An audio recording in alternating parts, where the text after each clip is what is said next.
Hey, you folks, Quill18 here, and welcome to Let's Try Hellclock. Hellclock is a game that mostly revolves around action RPG mechanics. Think of something like Diablo or Path of Exile, and I love action RPGs. But of course, one of the things that tends to be associated with that is that they are huge time sinks and very grindy. Now, the grind is both good and bad. The grind of, I want to kill stuff to get better items so that I can kill bigger stuff so I can get better items, is very satisfying. There's a reason these games really work. But some of them feel like they're huge, massive time sinks. Hellclock sidesteps that a little bit by marrying action RPG features with roguelite features. What this means is that each individual session, each individual run in Hellclock is relatively short. There is a literal clock, a literal timer that is counting down as you play, and that will end your run when that hits. Generally speaking, that's not what limits your run, because there's ways to pick up timer extensions as you go. Also, you can, if you don't like the timer, you can play in relaxed mode, which actually removes that feature completely, so you don't have to worry about that at all. But generally speaking, I don't actually find the Hellclock limiting. It's just an interesting way to encourage you to go faster and to put a hard cap on some of the runs. Generally speaking, your run ends because you die, and then you return to town, and some things get reset and other things persist. Your character continues to get stronger, but at the same time, every single run, certain things are reset, so you still get the satisfaction of picking up new things and leveling up in new ways on each additional run.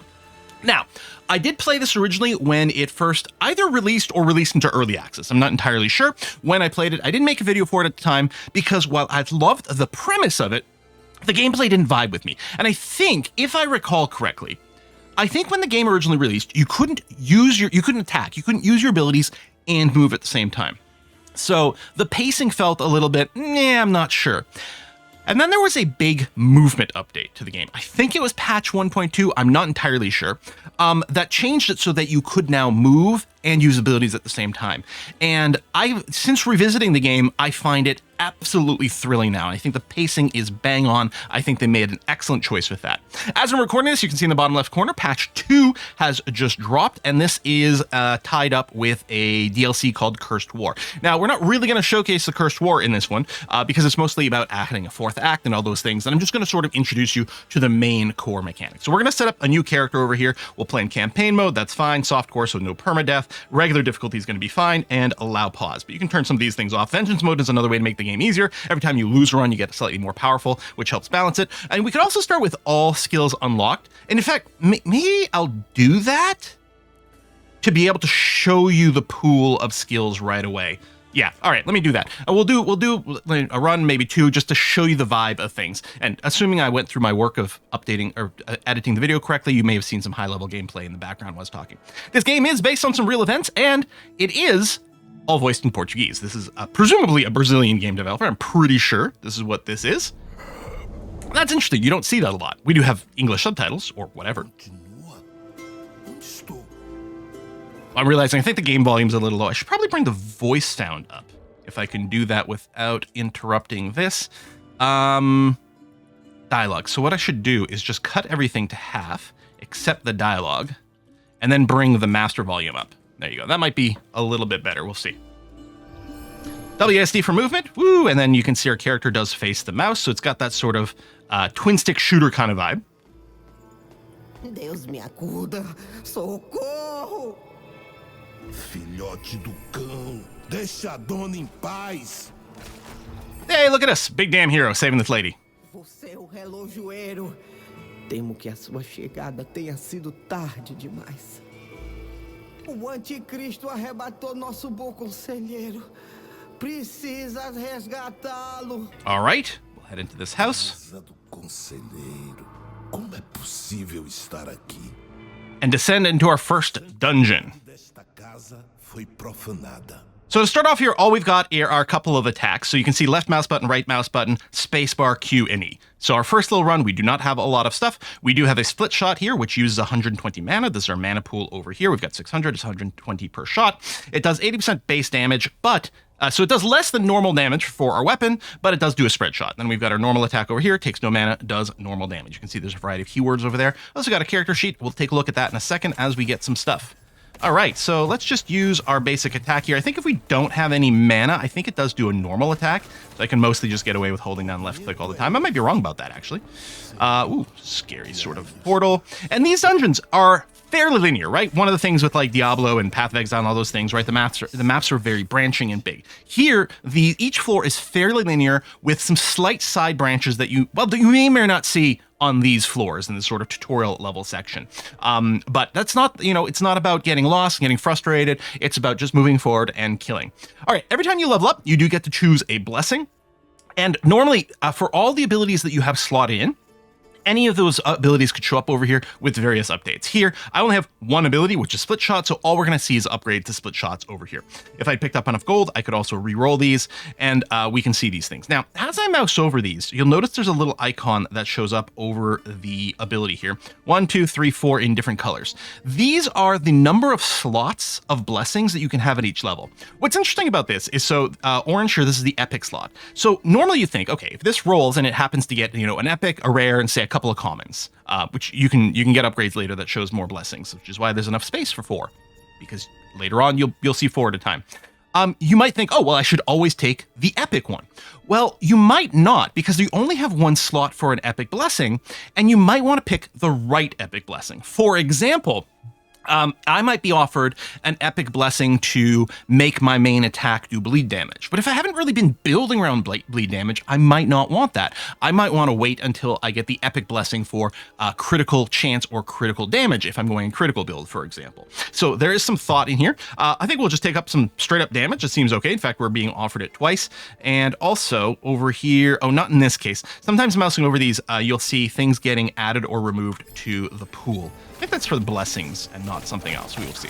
Anyway, let's keep blasting. Pew, pew, pew, pew, pew. And let's open this chest.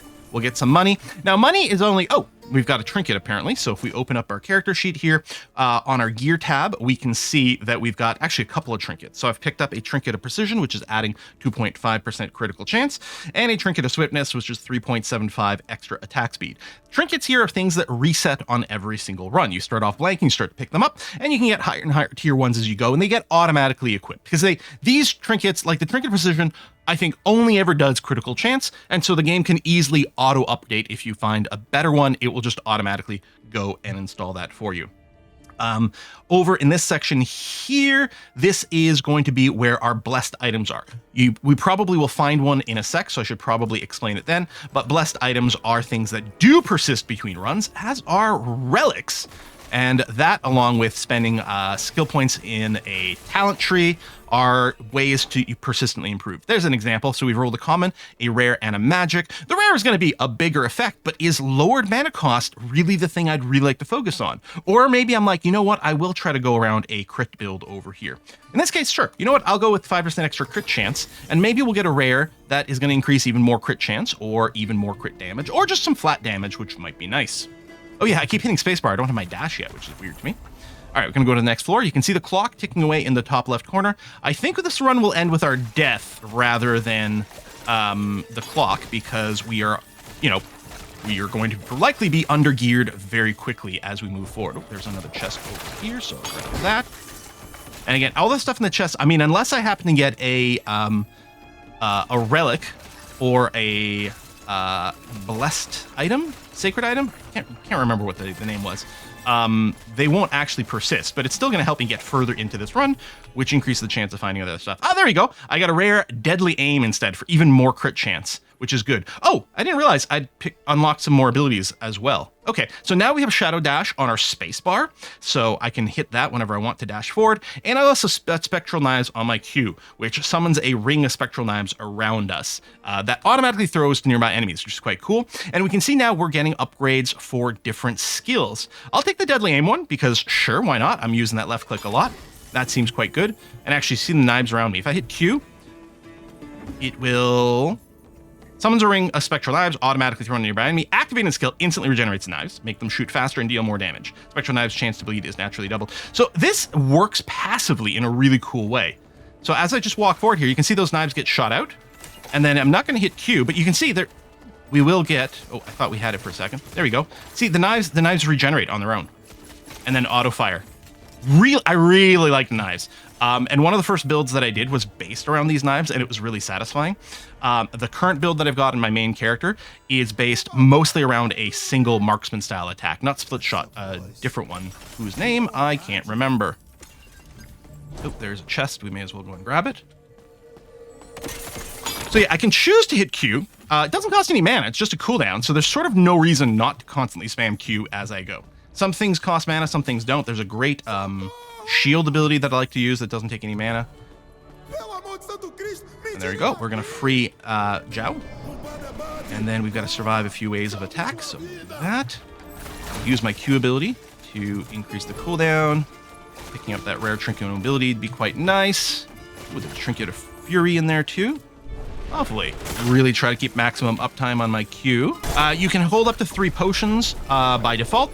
If you do walk over a potion while you're full, but you're not on full health, you'll automatically drink it from the ground, which is a mechanic I really like. Not every action RPG does that, and it seems silly to me because it's kind of a no-brainer in that case that you'd want to drink a potion from your inventory and then pick up that one. So you may as well do it automatically. Let's go with more damage on a main attack. That sounds pretty good. Ooh, there we go. Oh, okay. So this is going to be an item we can equip. Spectral Knives hits increase movement speed and melee attack damage speed by 3%. We're not doing melee damage, but it's quite cool. We'll go and pick that up. And we'll take a look at that in a second. Oh, we picked up some soul stones, which we'll use to give ourselves some permanent upgrades later on. And we've got a blessing here. This is again only for this run, and it does require that we spend some money. We only got some common ones, so they're at least cheap, more life, more movement speed. Here we go. We'll go with some life here. That's going to be all right. And go down to the next floor. And then what I might do, because my quest currently is to talk to someone in town. Oh, we do have our first loot goblin here. We may as well grab that. Oh, he had a bunch of soul stones. That's nice. I could let these guys go and boot me, just so we could go to town and look at those mechanics. And that might be worthwhile. You can see things are also getting a little tougher for me to kill over here. The red dot on the minimap is I don't know, an elite type thing, mini boss. And again, those trinkets are only for the run, so it's not the end of the world if I don't pick them up. Plus, there's no guarantee that one of those was an upgrade anyway. Now, I'll go and just run into the first pack here and let them finish me off. One of the things you do get the ability to unlock later on is these alternate portals that can be... Oh my god, my knives are killing them. Oh, and the tutorial wants me to use a potion. All right, here you go. I don't remember what I was saying. Shoot. I got distracted. Too many things are popping up. Oh, the red portals. Yeah, you can unlock these red portals that let you skip floors later. So you start every run kind of on floor 1, although that changes because every act has a different dungeon that you access from the town. So sort of every act you start from a completely different place if you want. You can still revisit the old ones if you'd like. But then you can get these red portals that let you skip floors once you've already progressed a little bit. That just lets you go deeper faster. Doing a little time rewind, and we're back. Time has been reset. You return to town. You have lost all your trinkets, experience, and gold. You can talk to some NPCs, get a little bit of info about things. Great stuff. And there's this fella over here. Hello, Zhao. We just saved you. Excellent. I'm going to skip through the dialogue on this. And we can open up this blessed shop and buy the recommended gun, which is free for the tutorial purposes. And it's going to give us extra base damage. Blessed gear went directly into inventory. These items are permanent and will remain equipped between runs. And we can bring soul stones to buy even more. So we now have this rusty revolver, giving us a ton more base damage. We've got enough soul stones, we may as well go and buy the worn jacket and the old cap as well. So you can find these during a run as well. And then it'll actually ask you if you want to do an upgrade or not. And then stuff you're not using, you can recycle to get money back. All right, so here's the skills. Acquire the free node over here. Costs us nothing to unlock repeater. This is what I was using as the main attack on my other character. And then it says, hey, why don't you move it down onto your character sheet? And we can get more soul stones to unlock more skills. You can see it costs 100 soul stones to unlock these skills. The maximum skill level is currently 1. You can bring them up higher than that. It actually doesn't cost anything to bring them up once you've got the maximum increased. You may or may not want to because it also increases the mana cost and sometimes the cooldown of the abilities. So there's actually a little bit of strategy of like, well, maybe I want my main attack to be as high level as possible, but some of my utility skill I might want lower. Closed Body is an amazing defensive ability, and it doesn't cost mana, it just has a cooldown. But the higher rank it is, the more powerful it is, but the longer the cooldown, so you may or may not want to max it out. We could also reorganize things. Like, there's no reason for me to have a basic attack. I could do this. Now, I will tell you this. There's an argument to be made about not slotting in every single slot over here if it doesn't really build towards a combo. Like, I'm going to use either split shot or repeater. And really, I'm not going to use both. So, but the problem is every time I level up, I might get blessings for both of these. And I might want to focus it. So let's say I want to use repeater instead. I might say, all right, I'm just going to run repeater. Yeah, I want shadow dash because that's useful. And actually the spectral knives are pretty good. So I might just run this. Very quickly, what'll happen is you're going to unlock enough stuff to build a combo around, and then you'll have all 5 of your slots equipped. But on your first run, you might not want to do that. The old bell is a great ability. Closed body is great. Double knives is really fun. This is your sort of spin to win kind of moves, right? That every action RPG has. Slow time is incredibly potent. What else do I like to use? I was using the Judgment in the other run, which is a great way to debuff their resistances. And I was going, my build in that one was a fire-based repeater run, and so on and so forth. So there's lots of different abilities, and yeah, Act 4 was added in with the DLC. So we've got that. I think we've got one more little thing. Oh, I need wood. Okay, so this is over here is where we're going to set our skill points, but I guess I can't do that yet, not until I advance the story. Oh, this is new to me. Journey into Nightmares. All right, well, we'll get back to you. All right, so I got to jump back into the dungeon, kill the merchant on floor 7. So this would be a repeat of where we've just been, but I'm going to be much more powerful. I don't have the ability to... Wait. Oh, I don't think I... Hold on a second. I didn't actually change my abilities. All right, that's fine. We'll go with a split shot again. That's okay. I was hoping to show a little bit more variety, but that's fine. I don't think... Well, I mean, we're hitting a little bit of a mana problem. I don't think I want to spend the rare on that. Enduring Knives, increased duration. I think that's duration of the active ability, which may or may not matter. I guess we'll go quick trigger, so we'll just shoot faster. That seems okay. All right, you know what? If we're shooting faster, I'll also make the mana less, because, yeah, we are actually burning through the mana quite quickly, and it's annoying to not have full uptime on that ability. Oh, we'll take the Trinket of Precision, because, again, it's been a reset here. Ignore the lower level one, we're going to see lots of those. Depois de tanto que eu rezei pela redenção de caminhos, será que o bom Deus me deu uma chance de vingança? Se minhas preces foram ouvidas, aquele bando de general não perde por esperar. Artefato de ascendência divina. All right, reached floor 7, need to kill the merchant, so we'll get ourselves a nice boss fight. É que esse cabrunco tá vivo mesmo? What's the story? O comerciante. Você nos roubou e deu início à nossa ruína. Now, the bosses have an interesting mechanic with this curse. Every time you get hit, you get a curse stack, which means you take more and more damage. So the first few hits you take aren't going to be too bad, but if you keep getting hit, it's going to increase more and more. I think this is really interesting because one of the problems a lot of action RPGs have is to balance the thing. Sometimes they need to make the bosses almost be able to one-shot you with certain attacks. And so the game becomes this weird sort of thing. Either you're too tanky and can heal too much and therefore can just face tank everything, which is boring, or everything becomes a sort of like kind of one-shot kill thing unless you have the exact perfect build, which is too unforgiving and also boring in its own way because it can be very frustrating. So I think this curse mechanic's a really interesting way to sidestep that, because you can't just sit there and face tank forever, because eventually the curse will accrue so much that you're going to take too much damage. But there's not going to be any insta-kill BS at the same time. So as long as you're dodging enough to avoid enough curses, you're going to be okay. Or if you kill fast enough to not accrue enough curses, you're going to be okay. So let's try to not get hit by any of those abilities, which isn't great because I don't have as much mobility as I'm used to on my character. And this is also not the ideal shot to be using because of the split shot kind of thing, but it seems that we dealt with this guy pretty easily. It makes sense. He's a fairly easy boss to fight early on. I mean, we're still fairly in tutorial mode. And, we're going to get to take a new relic as well. Convert split shot into a single bullet. Ooh, that's interesting. Double knives we're not currently using. We're not using Veil of Quills. I'll take the blunderbuss and we'll play around with that perhaps. We can go to the next floor. Although part of me is quite tempted to go to town right away. Because we do have to go and talk to Zhao some more. I know that's not how you say the name. But I don't know how to say it, so I'm sorry. I think we won't get very far on this, even if I try to push here. Because I think there's quite a power spike with this new zone. More damage on my knives? Sure, that sounds like a good idea. Let's see how far I can get. Oh! Hang on, that's my first time hitting a nightmare portal, so this is new to me with this new update. All right, enemy life is higher. Shadow pursues you with lightning attack and reward. This will probably kill me, but let's see how this feels. All right, defeat the enemies on this floor. Shadow pursues you. Okay. All right, well, I mean, I'm not getting insta-killed, which is nice.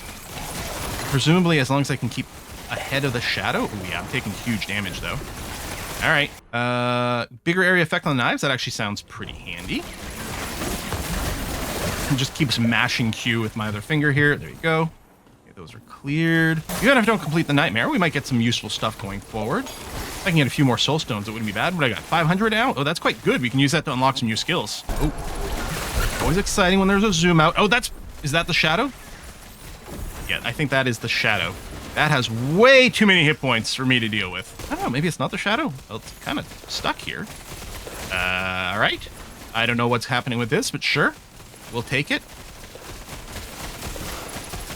Something I'm supposed to be able to kill? Nightmare complete. Oh, okay. I don't know why I got stuck. That seems like a bit of a bug, but sure. More knives duration. Actually, I'm just wondering about taking the flat damage for it. Ooh. Lower cooldown on the dash is really nice. It's exactly epic. The dash does do damage, and you can build a damage build around Shadow Dash. I don't tend to. I tend to leave it at rank 1, so it has the minimal mana cost. But I like to take anything that reduces the cooldown or the speed, although here I'll take the damage on my main attack. That's going to be okay. See, more area effect on the dash, more speed on the dash, but I'll just take more damage on this. Faster knife generation and throwing speed sounds pretty nice. Oh my god, we got so much stuff going on. Flat out damager. You know what? I will take the heightened senses, make this radius bigger, and we'll put more damage on there. Oh my god, so many level ups. And we got a new relic, which we'll be using. Oh, we could take a spearhead for the split shot. Sure, let's take that. We'll see how those work at the end of the run. And we got ourselves a ring, and we didn't have anything in that slot yet, so that was a straight up upgrade, I think. So that's nice. Nightmare complete, but presumably I still have to find the exit. Oh yeah, right over here. And my attack currently does do fire damage, so I should take the Blessing of Force here. I suppose the ailment duration also be good, but no, just flat out more damage is good. All right, fight for survival. A small arena like this, knives are actually going to be pretty good consistent damage. Ah, there we go. We got a rusty revolver, and it is better. So I currently have this one with 267, so I can upgrade to this one. It's tier 2 with 352 base damage. It's actually kind of a low roll for a tier 2 revolver, but still better than what I've got. That is really nice. Because it's just going to multiply all of our damage in so many ways. Another ring. Ah, there we go. So we'll get that for even more crit damage. Excellent. It is interesting that the rings are very clearly, there's a left hand ring and a right hand ring. Distinct slots. I don't think I've seen that in an action RPG before.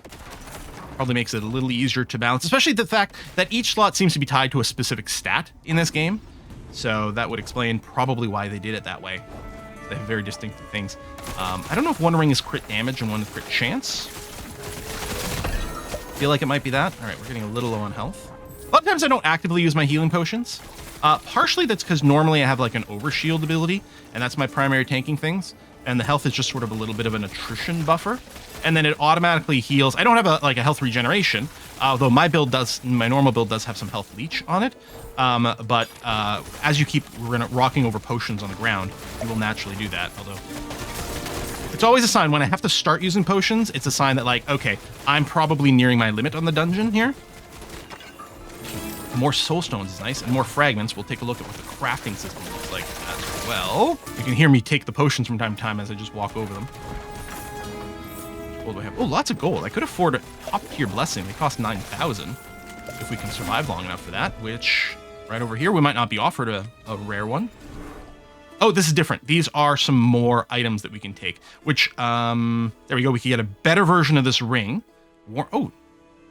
Oh, much better gun. I don't have any feat items right now, which is why it's not showing anything in the tooltip. So that would be nice, but I think I'm going to jump on this really high roll because I think 450, sorry, I meant 450. 457, this is pretty close to the top roll. So we'll take the rusty revolver.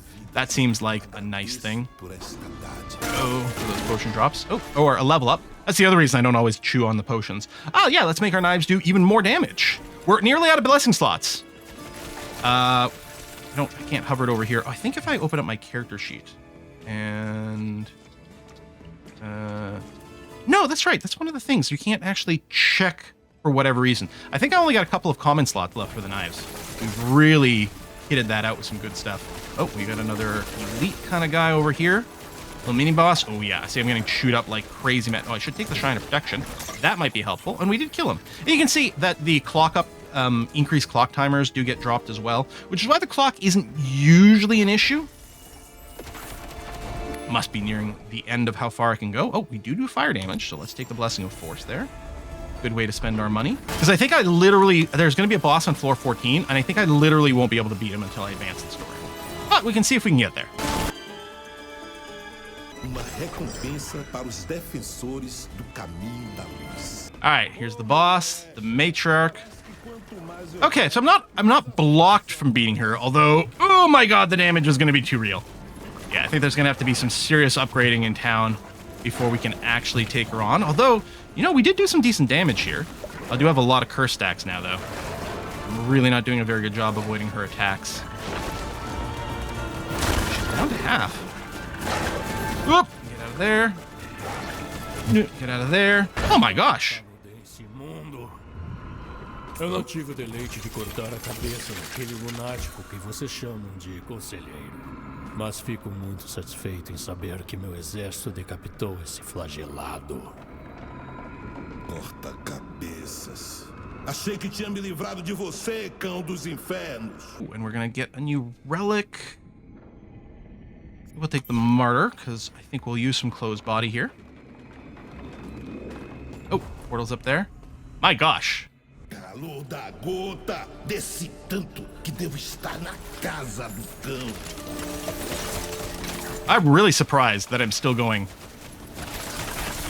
Clearly, things are going a lot better than on my first few runs, because it took a lot of different iterations to get here, but I suppose I understand the mechanics better than I did the first time around.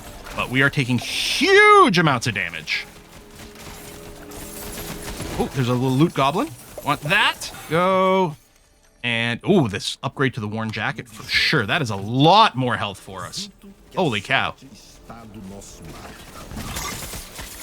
More time on the clock. Oh, we did get a level up for a heal, so that's nice. Okay, we'll get some more damage on my primary attack. Although at this point, it's possible that the daggers are doing more damage than anything else.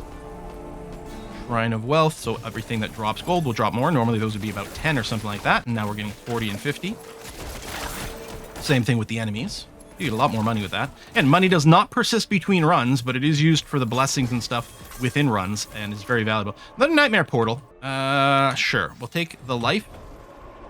Even more buffs over here. There's no way, right? There's no way we survive this one. Holy crap, they move fast. Oh my god. Yep, okay. I got way further on this iteration than I possibly expected. I mean, this was a run without any relics, which is a key part of your character's build. Wow. So you can see what kind of stuff killed us and maybe what kind of resistances we might be looking for. And then more of a breakdown, damage dealt, you can see. All right, so the split shot did do most of my damage, but these spectral knives are basically in the same area and target automatically, which is nice. And we can see all the blessings that we'd stacked up on these various things. Nice. All right, we got ourselves a training dummy that we can use to test our attacks. We get some more storyline, which I'm just going to skip ahead very quickly here. A little bit more storyline over there. Ooh, into a bit of a cutscene. Skip. All right, we're being told, there we go. We replayed the stairs. We can interact with the Great Bell. And this will let us get some skill points. When your total number of soul stones collected reaches a certain threshold, you will gain points to invest in the Great Bell. Click to spend the points over there. So you don't actually spend soul stones here. Just getting soul stones gives you points to spend here. So we have to put the first one in base damage. This is what everything else comes from. So we've got that. And then, yeah, it says click confirm to confirm those. And then we've got this. So if we put 3 points into base damage, it'll unlock the next level. It happens to be that base damage is limited to 3 of 3, but it's not always the case. So base life can go up to 5 points, but as soon as I spend 2, it opens up the next branch. And there's some good stuff down here. So if we go over here, this is the red portal that can show up, which gives you a chance to skip floors and accelerate things once you've already been somewhere, and you can increase the chance and increase the number of levels over here. We can get extra timer on a Hellclock. Thing I really want to push towards right now is the Reliquary size upgrade. And then the question becomes, how do we want a path there? So I could go here, get some base life, then either potions heal more, or we get more trinkets, which might be handy, and that gets us there. But I actually like the idea of going through this way, get more soul stones. So I'm going to go and spend 3 points in that. I will unlock the red portal, which we may make use of. And then I'm going to move this way to get even more soul stones. And then I'm going to use that to get the reliquary size upgrade. I've got 2 points left. I could backtrack some more of these things. Ultimately, so these areas, so this is locked to Act 2, this is locked to Act 3. So we're going to progress down here. Second Wind gives you a chance to revive once upon death. Well, it's got a huge cooldown. Basically, it's just a one-time heal, but sometimes it's exactly what you need to just beat one more boss. And then if we go down here, we can see this is how we can get higher level skills. So quite a high priority and even more reliquary size. So that's definitely a high priority. So the Second Wind is nice, but I think what's going to be better is going down here. So I'm now out of points, but I will be able to start spending towards the maximum spell level increase later on. And yeah, you can reset these as well whenever you want. And now we're being told to go to the Reliquary to equip our relics. Special items, great power. So we've got this Reliquary map over here, and I think you start with like have I upgraded it yet? Hang on, I don't remember if I've already upgraded it. I just did it 2 seconds ago. But this will grow to be a very large area, and you'll be able to combo a bunch of these. And these do a variety of things. So you can get these common ones. So over here, this large relic just got a couple of affixes on it. More lightning damage, more fire resistance. That's quite cool. This, I believe... Oh, this is a corrupted one, which is interesting. There's a magic tier one. We don't have any of those right now. And then we've got rare. And you can see rare, in addition to having affixes, like the critical damage, lightning resistance, plague resistance, it also has a special feature on there that modifies a skill in this case. Split Shot deals 16% more damage, but costs 50% more mana. Well, I'm using Split Shot for the moment, so I might want that. So I could go and drag it in there. And then you've got these uniques. So a Spearhead, for example, which makes our Split Shot do even more things, pierces additional enemies and does more damage. Okay, well, we might be sticking with Split Shot then. We've got that. We've got the Blunderbuss as well. Convert Split Shot into a single bullet, deals physical damage, not fire, but does more damage and does a lot of piercing. So we wouldn't get the cone anymore. This has got increased plague damage as a modifier, which may not be useful for us because we're not doing plague damage. So what if I want to re-roll those modifiers? Well, we got some tools over here. Tools of Drinking will replace one affix at random. So if I click here, oh, that's ideal. That was just perfectly coincidence that it happened to land on the one that I wanted the least and happened to roll a very useful trait because we are now doing physical damage instead of fire damage. So that's quite cool.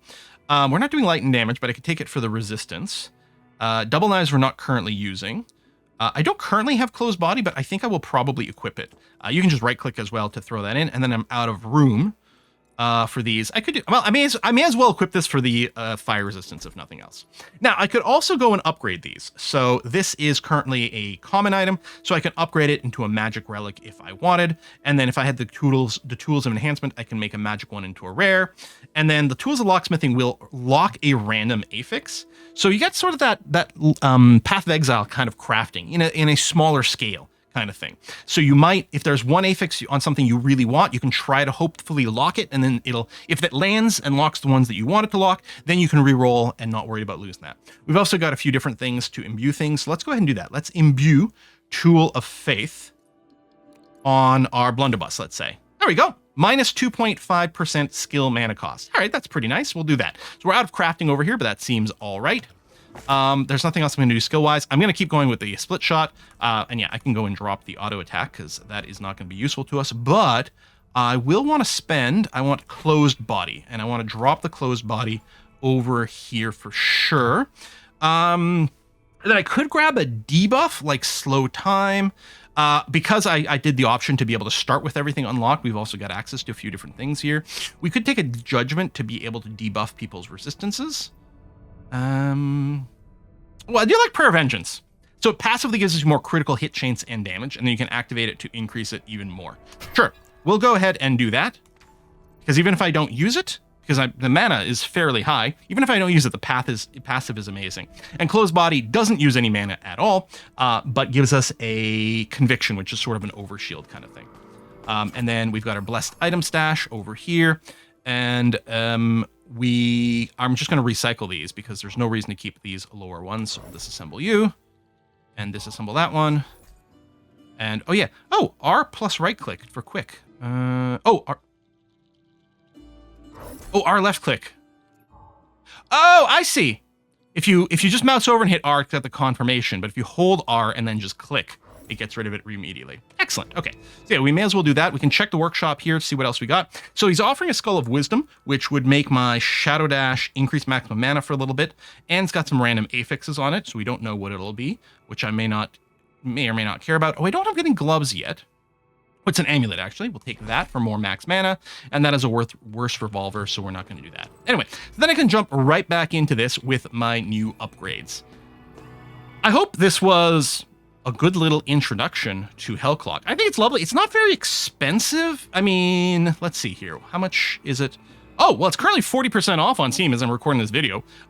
So if for right now, it's only 15 Canadian buckaroonies for me. So it'll be around something like 11 bucks USD. And even when it's not on sale, it's still very inexpensive. No, you're not going to put 1,000 hours into this like Path of Exile, for example, but I can see myself putting in 100 easy, especially now that they've added the extra content. And I think it's a hoot. And the runs are nice and short and clean. You get in, you finish it, and then you decide, do I want to make another one, or do I have to go and deal with boring real life at this point? It's not the same sort of thing. I think it's a nice bite-sized action RPG that doesn't feel tedious. I don't think, again, I don't think it doesn't have maybe the super extended end game, although it does have some extra content in here that I haven't seen yet. Again, I don't think it's going to compete with the likes of Diablo and Path of Exile, specifically in that arena, but it occupies this nice middle ground, and maybe it's in exactly the Goldilocks zone for you. I don't know. It doesn't have multiple classes. That's the thing. You've only got the one class. You've got your one character over here, but it does feel... Oh, I found a tool. Thank you. I just used the tool. No, yes, I'm fine. Oh, also, you can also upgrade these relics. I forgot about that. So if I wanted to, I could hit Q to upgrade the blunderbuss. We get a little preview of things, and we spend the soul stones, and the cost goes up and up. So the next one would be 1,000. So I don't have that, but I might want to do something where I upgrade a few of my key ones. See, the spearhead is increasing fire damage, which you're not doing anymore, although normally the split shot is, so I might not want to re-roll that. But I could upgrade my martyr, for example, and do this. And there you go, and get a little bit stronger. Lots of different ways to increase your character. And the big thing is the combos that you can do with the relics. There's actually some really interesting builds in there, because I don't know if there's a codex where you can see them all, but there are quite a lot of different relics that interact in really interesting ways and give you a lot of build opportunities. And yeah, lots of different skills as well. And I have no idea what Act 4 has in store for us, because I have not played the Cursed War yet. Thanks for watching, folks. I'll see you next time. Bye-bye.